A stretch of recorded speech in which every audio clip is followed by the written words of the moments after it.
అధ్యక్షురాలు తనకు దైవ సమానులని చెప్పుకునే కేసీఆర్ కు ఎదురు వెళ్లబోతున్నారా? ఇన్నాళ్ళు తన రాజకీయ గురువు అని చెప్పుకునే కేసీఆర్ పైనే తిరుగుబాటు చేయబోతున్నారా అంటే అవుననే సందేహాలు వ్యక్తమవుతున్నాయి. దీనికి గల ప్రధాన కారణం కవిత ఈ నెల చివరన చేపట్టబోతున్న రాష్ట్ర వ్యాప్త పర్యటనల పోస్టుల్లో కేసీఆర్ ఫోటో ఉండదనే వార్తలు వినిపిస్తుండడమే. ఇన్నాళ్ళు జాగృతి రాష్ట్ర కార్యాలయంలో కేసీఆర్ జయశంకర్ ఫోటోలు ఉండేవి. అయితే ఇప్పటి నుంచి కేసీఆర్ ఫోటోను దూరం పెడుతున్నట్టుగా సోషల్ మీడియాలో ట్రెండ్ అవుతోంది న్యూస్.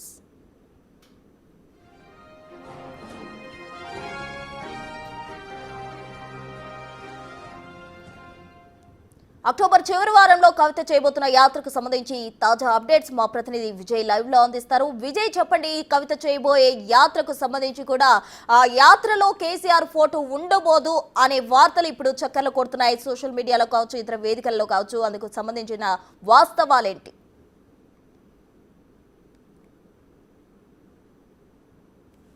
రాజకీయాల్లో కల్వకుంట్ల కవిత తనకంటూ ఒక ప్రత్యేకమైనటువంటి స్థానాన్ని తెచ్చుకునేందుకు తన మార్క్ని రాజకీయాల్లో నింపేందుకైతే ప్రయత్నిస్తున్నారు. ఇప్పటికే ఆ సన్నాహాలని కూడా మొదలు పెట్టారనే చెప్పాలి.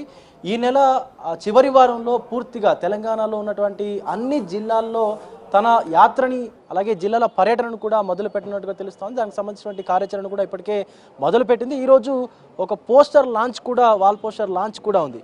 అయితే ఆ పోస్టర్లో కేసీఆర్, తన తండ్రి అయినటువంటి కేసీఆర్, అలాగే గులాబీ అధినేత అయినటువంటి కేసీఆర్ ఫోటో లేదు అని చెప్పి కూడా పెద్ద ఎత్తున సోషల్ మీడియా వేదికగా అలాగే అనేక ప్రసార మాధ్యమాల్లో కూడా కొన్ని వార్తలు అయితే వెల్లువెత్తుతూ ఉన్నాయి. ఒకసారి మనం జాగృతి సంబంధించినటువంటి భవన్లో అయితే ఉన్నాము. సో లోపలికి వెళ్ళి చూసేటువంటి ప్రయత్నం అయితే చేద్దాం. సో తెలంగాణ జాగృతి అని చెప్పి కూడా ఏర్పాటు చేసినటువంటి మనకు అక్కడ ఫ్లెక్సీ ఏదైతే కనిపిస్తూ ఉందో ఆ ఫ్లెక్సీలో చూడొచ్చు, ప్రధానంగా ఇటు ఫస్ట్ ఆచార్య జయశంకర్ గారి ఫోటోతో పాటు గులాబీ బాస్ కేసీఆర్ ఫోటో కూడా కనిపిస్తూ ఉంది. కానీ ఇక్కడ ఈ రానున్నటువంటి ఈరోజు ఆవిష్కరించేటువంటి ఏదైతే పోస్టర్స్ ఉన్నాయో, వాల్ పోస్టర్స్ ఉన్నాయో, యాత్రకు సంబంధించినటువంటి పోస్టర్స్ ఉన్నాయో, సో వాటిల్లో కేసీఆర్ ఫోటో ఉండదు అనేటువంటి వాదనలు అలాగే రాజకీయ విశ్లేషకులు కూడా మాట్లాడుకుంటా ఉన్నారు ఈ యొక్క వార్త గురించి. అయితే సో పెద్ద ఎత్తున అటు గులాబీ నేతలు కావచ్చు, గులాబీకి సంబంధించినటువంటి బీఆర్ఎస్ పార్టీకి సంబంధించినటువంటి సోషల్ మీడియాకి సంబంధించినటువంటి వారియర్స్ కావచ్చు, కవిత పైన అనేక మార్లు ట్రోలింగ్స్ కావచ్చు, వార్త కవిత ఇప్పుడు సింగిల్ ఎజెండాతోని ముందుకు వెళ్లేందుకు ప్రణాళికలు కూడా రచిస్తుందని కూడా చెప్పుకోవచ్చు. దీనికి సంబంధించి మొదటి నుంచి కూడా బీఆర్ఎస్ నుంచి వేరుపడిన తర్వాత నుంచి కూడా కేసీఆరే నాకు దైవం, అలాగే కేసీఆర్ చెప్పినట్టుగానే నేను వింటాను, అల్టిమేట్గా నాకు కేసీఆర్ తప్ప బీఆర్ఎస్ పార్టీలో కానీ తనకు బాసులు ఎవరు లేరంటూ కూడా చెప్పుకొచ్చింది. కానీ ఇప్పుడు అసలు కేసీఆర్ ఫోటోనే ఆవిష్కరించేటువంటి పోస్టర్స్ ఏవైతే ఉన్నాయో దాంట్లో లేదంటూ కూడా తాజాగా వార్తలు అయితే వెల్లువెత్తుతూ ఉన్నాయి. ఈ న్యూస్ పూర్తిగా రాష్ట్ర రాజకీయాల్లో అయితే కొంత అందరినీ, రాజకీయ విశ్లేషకులతో పాటు ముఖ్యంగా బీఆర్ఎస్కు సంబంధించినటువంటి కార్యవర్గాల్లో అయితే కొంత ఆవేదన వ్యక్తం చేస్తూ ఉన్నారు వాళ్ళు కూడా. ఎందుకంటే ఆవిష్కరించేటువంటి పోస్టర్లలో అసలు కేసీఆర్ ఫోటో ఉంటుందా ఉండదా అనేటువంటిది సర్వత్రా కొంత ఆసక్తికరమైనటువంటి విషయంగా అయితే మారిందని చెప్పాలి.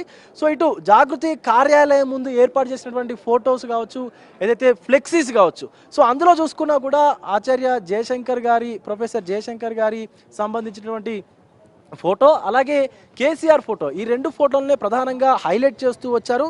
సో మనం ఇందాక జాగృతి కార్యాలయం లోపల కూడా చూసాం. సో ఇప్పుడు అసలు ఈ పోస్టర్లలో కేవలం ఆచార్య జయశంకర్ గారిది మాత్రమే ఇక్కడ ఆ ఫోటో ఉండనుంది, అలాగే కేసీఆర్కు సంబంధించినటువంటి ఫోటో పోస్టర్లలో ఉండదంటూ కూడా పెద్ద ఎత్తున అయితే వార్తలు వస్తున్నటువంటి నేపథ్యంలో మరికొద్ది సేపట్లోనే ఈ పోస్టర్ లాంచ్ అయితే ఉంది. సో అందరూ కూడా ఆసక్తికరంగా వెయిట్ చేస్తూ ఉన్నారు. ఈవెన్ జాగృతి నాయకులు కావచ్చు, ఇతర పార్టీలకు సంబంధించినటువంటి నాయకులు కూడా కవిత అసలు ఎలాంటి స్టెప్ తీసుకొని ఉన్నారు, ముఖ్యంగా అసలు ఈ యాత్రకు సంబంధించినటువంటి అంశం తీసుకున్నట్లయితే సో ఏ రాజకీయ పార్టీ పెట్టినటువంటి నాయకుడైనా కొత్తగా ప్రజల్లోకి వెళ్ళాలి, తమకు అధికారం కావాలి అనుకున్నప్పుడు సో ప్రజల్లోకి లోతుగా బలంగా వెళ్లేందుకు ఇలాంటి యాత్రలు కావచ్చు, లేదా పాదయాత్రలు కావచ్చు, జిల్లాల పర్యటన కావచ్చు, అలాగే ఈ రాష్ట్ర వ్యాప్తంగా తిరుగుతూ ఎక్కడెక్కడ ఏ సమస్యలు ఉన్నాయంటూ కూడా ఆ సమస్యల్ని ప్రభుత్వం దృష్టికి తీసుకువెళ్లే విధంగా అయితే కొన్ని కార్యక్రమాలు చేపడుతూ ఉంటారు. సో ఇప్పుడు అదే విధంగా అదే లైన్తో ఇప్పుడు కవిత ముందుకు వెళ్తున్నారంటూ కూడా రాజకీయ విశ్లేషకులు అయితే చెప్తా ఉన్నారు. ముఖ్యంగా ఈ జిల్లాల పర్యటన అనంతరం కవిత పెట్టేటువంటి కొత్త పార్టీని కూడా అనౌన్స్ చేసేటువంటి అవకాశం ఉందంటూ అటు రాజకీయ విశ్లేషకులు కూడా మాట్లాడుకుంటా ఉన్నారు. ఎందుకంటే గతంలో బీఆర్ఎస్ నుంచి వేరుపడిన తర్వాత తను ఎమ్మెల్సీ పదవికి రాజీనామా చేసిన కొద్ది రోజుల్లోనే పార్టీని అనౌన్స్ చేస్తారంటూ కూడా పెద్ద ఎత్తున వార్తలు వచ్చాయి. ఈవెన్ సో జాగృతి నాయకులు కావచ్చు, ఇతర బీఆర్ఎస్ నాయకులు కావచ్చు మాట్లాడుకున్నారు. ఈవెన్ జాగృతినే ఒక పార్టీగా మలిచేటువంటి అవకాశం ఉందంటూ కూడా చెప్పుకొచ్చారు. సో కానీ తర్వాత కవిత అనౌన్స్ చేశారు, నేను ఇప్పట్లో పార్టీని అనౌన్స్ చేయను, నేను ముందు ప్రజల సమస్యలకై పోరాడతానంటూ కూడా మాట్లాడుకొచ్చినటువంటి సందర్భం అయితే ఉంది. సో ఇప్పుడు కొద్దిసేపట్లో ఈ యొక్క పోస్టర్ ఆవిష్కరణ ఉంది. Okay Vijay, thank you.